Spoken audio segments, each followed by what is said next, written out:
G'day fellas, and welcome to a casted game of Age of Empires 4. Today we are on Flankwoods to watch two Conqueror 3 players face off on this brand new expansion pack. This is Dynasties of the East. Now I will just say, already out from the outset, I didn't realize this map had a trade post in the middle. It's like smack bang in the middle. I don't know if you can really... I mean, it would be very difficult on this map to trade to this. But anyway, look, let's get into it. Let's introduce our players. We'll talk a little bit about trade later on. Anyway, down on the south side of the map in the color yellow, playing as the Mongol variant, the Golden Horde, we've got the Kid, aka Voldemar. And on the north side of the map in the color purple, playing as the English variant, the House of Lancaster, we've got Chrysaor. Ladies and gentlemen, welcome to A Casted Game. A pleasure to have your company here today on this Thursday, though I guess technically it's probably Friday for people in New Zealand and Australia when this gets posted, but anyway, for most of you folks, Thursday. How you doing? Almost the end of the week now, so if you like that and you like this video, make sure you leave a like down below. Now let's talk a little bit about what we've got going on here, because we have got early aggression on the way, and this makes sense. You're up against the Golden Horde. You're suspecting there's going to be an Uvu coming down. Now keep in mind, on this map, there's not a whole lot of Uvu. You got at most the one in the back, and then if you're lucky, you can try and get away with a second one, but it's unlikely you're going to get a third one in this or on this map. Now, of course, there's other options for you. You could look at relic Uvus as a way to sort of come online a little bit sooner, so perhaps we see the Kid cook up a storm in that direction. But nonetheless, we will be paying attention to what he's doing. We want to see exactly what the play is going to be from him, because keep in mind, he is a really good player. I'll leave a link down in the description to where you can actually watch his content if you haven't already checked it out. He's got a lot of content, specifically around like guides and stuff like that. So he's really good if you're looking to play the ladder and just try and learn, trying to get better, that sort of thing. So make sure you check him out. Anyway, we've got some early spear pressure coming out. Actually, I take it back. We've got the stone in the back of the base here. This is actually more stone than what I am typically used to seeing on this map. It looks like they've had the stone spawn today. So we've got the one Uvu in the back, as well as the second outcropping to the side, and then the third one. That actually isn't that bad. That's quite reasonable on this map. So I'll take it back. Maybe I need to enable this map back on, because like when we talk about trade to this trade outpost, I mean, you could probably do something like down here, as long as you're able to control the trade outpost. That's going to be the key. And I guess like you could probably wall off the side. Yeah, you know what? I'm gonna re-enable this map. But anyway, have a look at the haul that we've got right now for the Kid. The Kid comes in strong with 12 sheep. Meanwhile, on the other side of the map, no way, it's okay. He's just dropped them off. He's just dropped them off. He's got 8 underneath the town center, so we'll call it relatively close. Khan and Torgoods on the age up as well for the Kid today, so going to be looking to reduce the cost as well as increase the health of these Khan and Torgoods. I wonder if we potentially see the spam coming out, because I've seen this quite a bit. I actually saw it mentioned on a Reddit thread as well. I've been reading Reddit lately, that basically you can go into stone armies and it's just absolutely broken.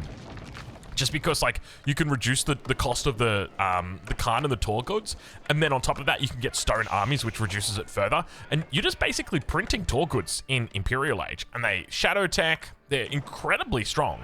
So I wonder if we'll potentially see that combo today. Mainly, the thing I'm curious about most is whether or not you could actually do a fast Imperial into that, because that would have massive potential, right? Like, it kind of reminds me of the Mongol Imperial, or fast Imperial, where you'd go into was it the Khaganate Palace, if I remember correctly? And you'd kind of get a bit of random units, and sometimes you wouldn't get the best rolls, but sometimes you get really good ones. But anyway, 4 spears opening up for Chrysaor with some nice aggression. We see Abbey of Kings now going to be put down behind this, just nice and next to the town center. So he's definitely achieved what he wanted to with these spears, and I love these early spears. I feel like the more players should just be doing early spears in every single matchup, every single game. It's just one of those great openings. It's always going to give you value, whether you're putting on pressure somewhere and whether you're forcing out archers from your opponent. Yeah, it delays your age up a little bit here, but realistically, you'll be fine. Second TC potentially coming in as well for Chrysaor. This does get scouted by the Kid, so he knows exactly what his opponent is up to. He could look to put pressure on here, but I think by the time he gets over here with 5 Vils, you're going to take a while to actually get up there. Like, Badu Khan might come out. Actually, Badu Khan could put pressure on that 100%. So that's what we'll probably see him look to do. Abbey of Kings about halfway at the moment. But yeah, he's definitely got a bit of an uphill battle there. There's only 4 vills on the stone as well. Yeah, I don't know if he's going to be getting that second TC up. What why would he go for a second TC? He's House of Lancaster, Drongo. He's looking for manners, you idiot. Sorry, calm down. Drongo's still working it out. We also have the spears making their way back as well for Chris Ayor, so he knows exactly what is going to be happening here with the potential for the Batu Khan. We also see more spears making their way across the map over the side of the kids' base, looking just for any potential things they can take out. We do see Batu Khan is making his way across the map here. Second spearman out on this back line as well. He hands in for 154 stone and says, that's all I need. All the rest of the vills now coming over onto gold. Where does he look to put this mana down? Is it going to be like somewhere right here-ish? Is that what he's thinking about? Because realistically, he's got enough to throw it down shortly. You can see he's about 50 wood short at the moment. 3 spears at the back here.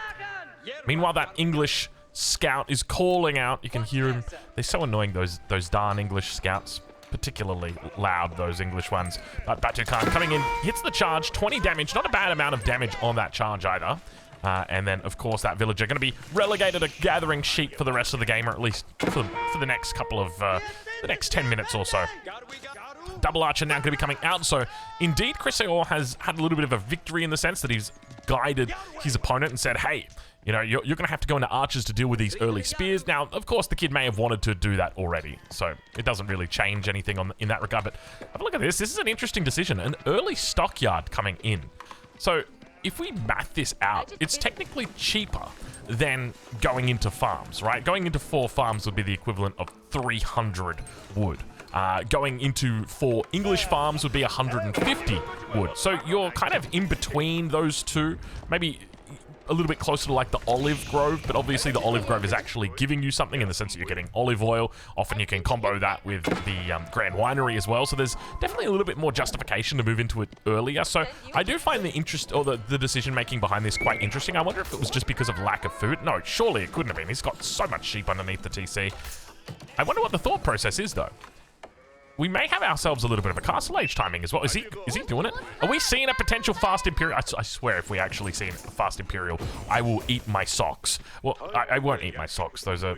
I'll be honest with you guys, I don't have many socks these days. I must be buying really bad quality socks because I purchased these socks like maybe a couple months ago and they just keep getting holes in them. And it's always in the same place. I think because I've got pest planus? Is that what it's called? Flatfoot. Anyway.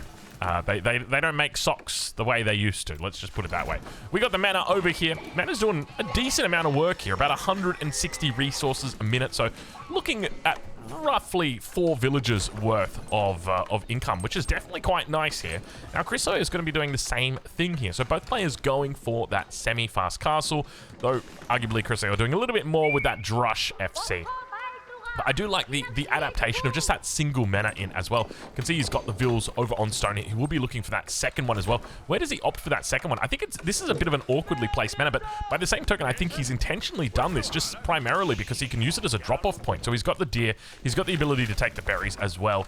I feel like, I mean, you're hitting the gold. I also love the fact he's gone for the double mining, the double mining camp as well, just because sometimes they do have a bias where they'll like come up this side here, so you kind of have to pull them across. So it's one of those little things that you really got to think about it. But we got King's College coming up. Take a look at this. So we'll be looking out for some of those unique technologies. On the other side, we do have Relic Uvus that has been clicked.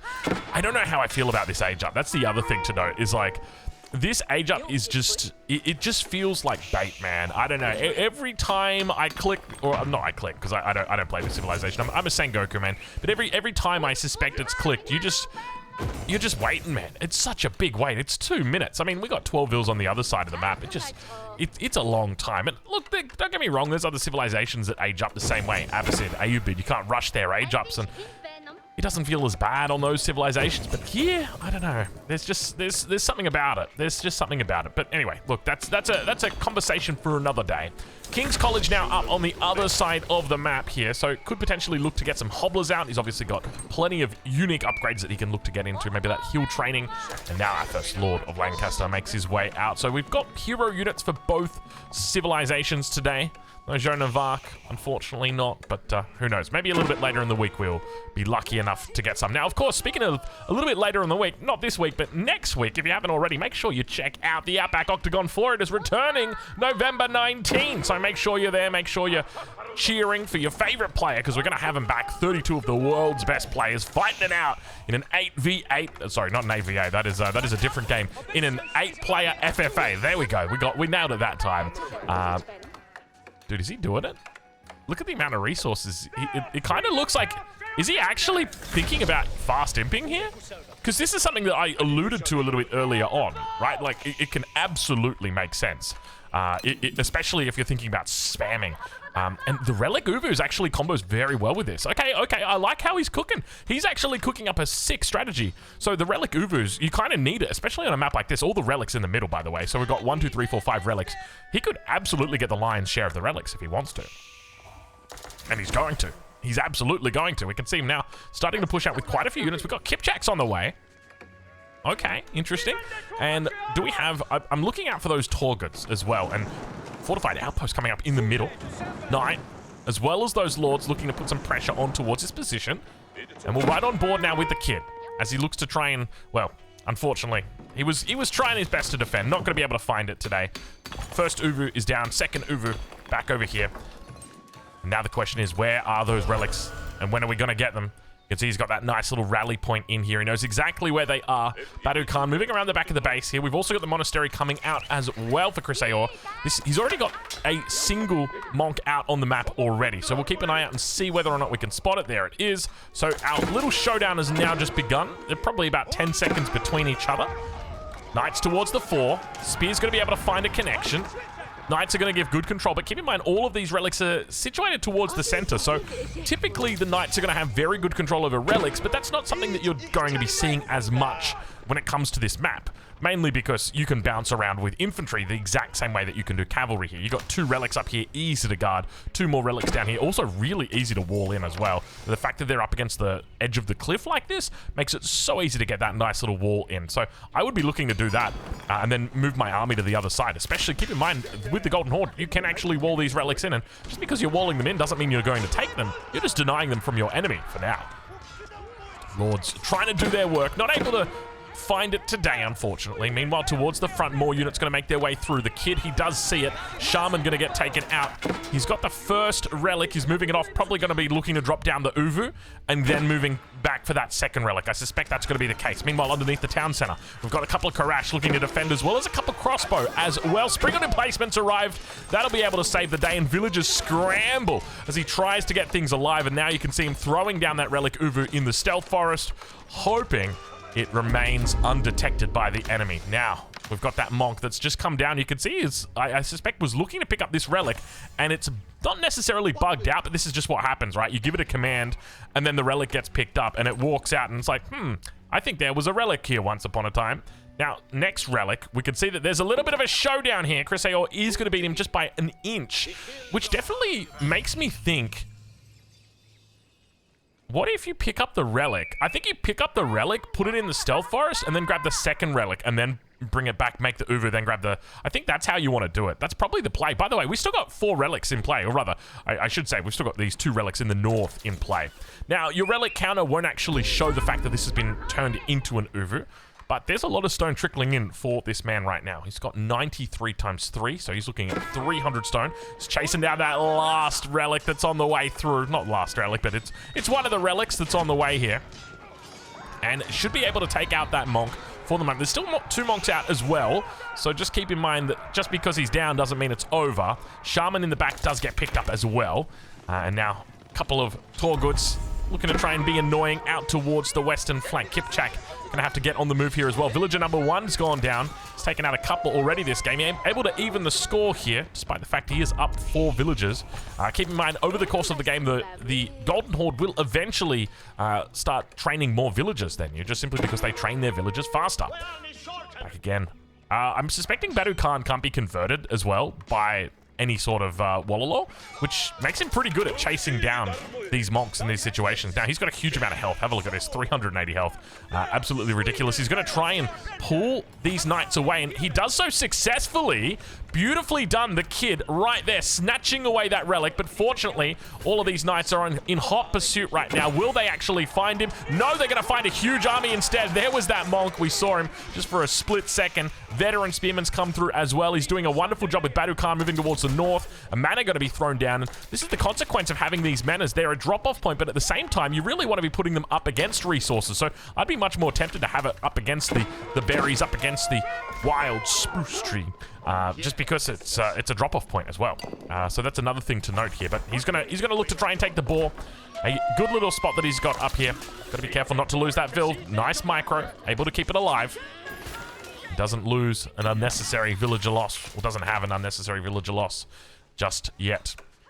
Another relic brought back. So at the moment, for Voldemar, aka the Kid, we have got one relic Uvu. The second relic is on the way back, and it's been turned into an Uvu. And then we've got 3 relics on the side of his opponent. And I think that, like, realistically, Voldemar did pretty much everything right at this stage of the game. I'm curious what you think, or if you think there's something that he could do better to try and secure more of the relics. Because at the end of the day, all of these relics were mid-contested relics.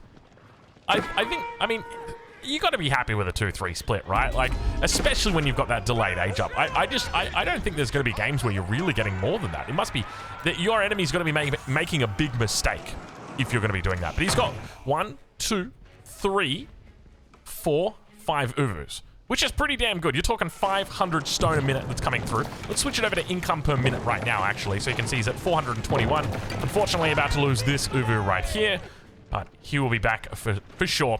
Upgrade starting to come through as well. We got +2 on the way for Chris Ayor, as well as just a couple more manors. He's looking to put them down. How many has he got? He's got the one at the front here.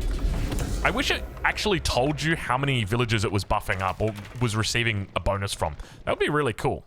And then men up towards the top side, 54 and 26. Definitely not the highest earning when it's only the 8 villagers on the board. And then we've got this one here. Definitely not going to be doing that much work. Is it only the 3 manors that he's got? I think it's just the 3 manors that he's got for the moment. Yeah, he's sitting 3 out of 7. You know what? There's a part of me that thinks maybe you could even think about reducing the price of the manor. I don't know. Am I crazy? All right, I'm not going to suggest that. We had enough terrorism from those House of Lancastians. I don't know if that's the right word, but they did definitely terrorize the rank ladder. I will say that right now. It's good to have them relegated to at least A tier for the moment. Karash is out as well. Have a look at the armor on these units, by the way. There's a fair bit of armor that's getting thrown around these parts, that is for sure. But now that Springwood emplacement, once again, going to be hurting. Of course, plenty of stone coming through here just means that those Springwood emplacements are very easy to come about. And you don't really feel bad for going for them, just simply because you've got that much stone coming through. But now the Lord's going to be forced back away from this position on the front. More and more units starting to rally in, and we've got quite a few crossbows in the back line. Not a whole lot of spears here to help defend, and the Kid's going to try his best to hold on at this stage of the game. You can see he's really working that economy, trying to push it up higher. Vil's going to jump out, get a little bit of a repair through. Manages to do it. This is a fortified outpost. He kept it alive at 0.1 health, and he just continues right now to keep this alive. But unfortunately, he abandons ship for the moment. Kipchak's firing off on that back line. Yeoman doing a wonderful job of just tearing through that back. But in the end, I think the Kid should be able to hold here. He's got ranged units, he's got the reinforcements, he's got the town center to assist, and any further back, and the Springwood emplacement's going to start doing work as well. So both players go their separate ways. And you got to... Oh my god. Oh my god. He got a massive raid in. We were not paying attention. I just looked at the top of the screen and I said, oh my lord, what has happened while we weren't paying attention? Oh, the yeoman firing off. Get some decent shots. So at some point, Chris Ayor was not paying attention, and neither were we. We missed a raid. There was a raid somewhere massive. Now, I don't even know if it was just right now. I suspect it probably wasn't. It was probably minutes ago, and we were in Maryland. We were talking about Maryland. We were in what's it called? Wonderland. We were in Wonderland, and we were just talking about the good times. Meanwhile, the Kid was putting out the bad times for his opponent. So he's just got a huge amount of villager kills. Now, Chris Ayor has actually done the right thing in this circumstance. So I would actually say you could even go further than this, Chris Ayor, and I would go for a second additional town center. So going into like 3 TCs, because I'm very much a fan of the idea in that if you've lost a huge amount of villagers, there's really only one way that you can come back from that. And that's if you go heavy on stone and you go into a combination of a keep for defense, just for the interim, and a second and then a third TC. I think it's really important just because if you fight the game standard from this point out, you're not going to be able to overcome that deficit. It's way too big. More villagers now going to be coming down as well. A tough position here for Chris Ayor as he loses even more. Now, keep in mind he's got gold on the back, but he's been a little bit greedy here by taking this gold at the front. So I'm not sure exactly what the mindset here, what the thinking is. I tell you what, there's a part of me that really wants to go back and just watch this game and review it and actually find the replay. We're at 20 minutes into this game right now. Hold on, give me a sec. I'm going to do something I've never done before. Okay, so I think this might be it where we missed it. Back at 17 minutes and 30 seconds, you can see these guys are heading straight through. We had cavalry all the way down here, and he just picks up a massive raid. So I don't know how we missed it or what we were doing or what we were talking about. We were talking about, probably talking about Uvus or something, but we had ourselves quite a few villagers go down back here. So he has managed to take these out. So this was about 2 minutes ago. Hits all these villagers here. It's taken out about 9 in this raid. And then a huge amount of villagers that are just chilling here. So I guess Chris Ayor is obviously quite focused on this battle that's going on right now. Meanwhile, the kid, you know, and what's funny is like these two players went their separate ways at the end. We saw the range units separate, and yet this here is the game-winning move. This is not the game-winning move. The game-winning move is happening right here behind it as all these villagers just get massacred. And just a little bit of a mistake on the part of Chris Ayor that he didn't pay that the appropriate attention. Anyway, let's get back to the game. Okay, so we're back at 20 minutes and 8 seconds. So, yeah, I thought it was just imperative that we went back and saw that, just because otherwise we're just going to be scratching our heads. I mean, you guys can obviously go back and rewind and see in the mini-map and, oh, that's what happened, you know, but I want to see. I'm sorry. I want to see. I hope we can do that for Outback Octagon, man. I could just go and I'll just rewind the game and be like, sorry, I missed a king kill. Let me go see exactly what happened there. Look at this economy that's starting to build up right now for the kid. And what's interesting is we don't really have that sort of, that obsessive-compulsive disorder building around the fortified outposts. So perhaps he's just never thinking about going into the edict that buffs those up. Like maybe he's just always going to be on like 10% bonus health or something whenever there's a fight. Otherwise, he's just on the production speed edict. And therefore, he just doesn't care about the layout of his base, which makes sense. Meanwhile, he's still doing work with the Kipchak. I mean, these Kipchak have been instrumental in this game. Apologies. I'm struggling. I'm stumbling over my words. Vil's out on the right-hand side, immediately puts them in. Only loses the one Vil. Very well kept. Double spring on emplacement as well. So, having a pretty decent time here so far in this game, the kid is. He's up 30 Vils here. So, let's talk a little bit about how Chris... Oh, my God. We got an age up coming through. Let's talk about how Chris Ayor is getting back into this game as well. Now, keep in mind, he's still losing Vils throughout this time. So, not to mention the fact that he's put the second TC down, and that's going to be imperative for him to win. We ideally want to see him put a third TC down, and if he can afford a keep, to throw down a keep as well. That's exactly how you're going to get back into this game. The other way is through raiding. If you can do a lot of raiding, then absolutely it will work. And he's going for a bit of magic here right now. But keep in mind, there is an age up in process. God, it's going to take another minute and 45 seconds. It definitely takes a while. That is for sure. But, yes, there is trouble in paradise right now for Chris Ayor. Only 28 Vils behind. Might not seem like much, but it's a lot. It's a huge amount. He's picked up both of the upgrades as well for the Hobblers. So, actually, not for the Hobblers, for the Knight, for its bonus damage, as well as for the heal training for the Hobbler. So...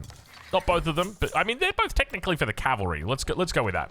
So for the age up, he's gone for stone armies. So this was my fear. So basically, the post in Reddit said it's overpowered. It's broken because you can train units. And we saw Corvinus 1 using this same age up in a game that happened earlier this week, where basically he had no units left. And he hit Imperial Age and literally just started spamming Tor goods, and it was ridiculous. Because it doesn't tell you the amount that you're reducing these numbers by, but it's a huge amount that they get reduced by.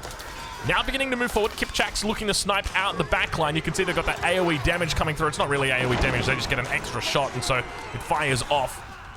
We've also got the trebuchet on the back, and the kid could be in a little bit of trouble right here, being forced away from the front line. That fortified outpost almost certainly going to be going down here. Keep in mind, it's got that springwood emplacement inside, so it's going to make all the difference. Trebuchet managing to find the shot as well. Kipchak's looking to fire off. Rus tributes making their way to the front. He's only got 570 stone, 580 stone in the bank here, and he is losing these forces. You're unable to take out the back line. Vil's now going to get picked off. Is this what Chris Ayor needs to get back in the game? It could indeed be here at the 24-minute mark. Stone Army's now going to come through. So this is essentially where it becomes like, okay, you just click a button and you win. Because the elite Torgut is now trained every 8 seconds, and it's very affordable. So you just like hold down shift and press W like 42 times, and then the rest is history. But he's not doing that yet. He's just minding his own business. He's going into elite Kipchaks. He's like, no, we don't need that, Drongo. That's the lazy way to do it. Don't do that. Treb's now firing off towards this frontline location. The unfortunate stockyard is here. Have we got them? There we go. Now the Torguds are coming out. Okay, he's put a couple of them in queue for the moment. You can see just how quick they are. He's only got the double stack of them. How do you get the triple stack? I know that you can get them. There's a way to get 3 of them. Because that's what I saw Communist One doing. Is it just going through the cavalry upgrade? Is that the way that you do it? Because there's an upgrade that you can get at a stable, which allows you to get the reinforcements. Is that what he's going for right now? I think you can see him dropping down the stable. That's what's going to make the difference, right? Because he goes into stable reinforcements. The Torgut batch production is also increased by 1. Yeah, so you want to get stable reinforcements before you do this. And then it might not seem like it's a lot up front, but then over the course of 10 batches or something, it's going to pay itself off. Probably not 10 batches, probably a little bit more than that, but it definitely pays itself off eventually. And it's just nice because it means that you can train more units faster. And now, beginning to move forward with the Torguds, and he just surrenders. He says, you know what? I can't deal with that many Torguds. It's not going to work this way. And he throws in the Tau Chrysaor, unfortunately unable to compete with that huge economy of the Golden Horde. Anyway, ladies and gentlemen, make sure you check them out. I'll leave links in the description where you can catch them live. And of course, don't forget, we got ourselves a little live action coming up soon.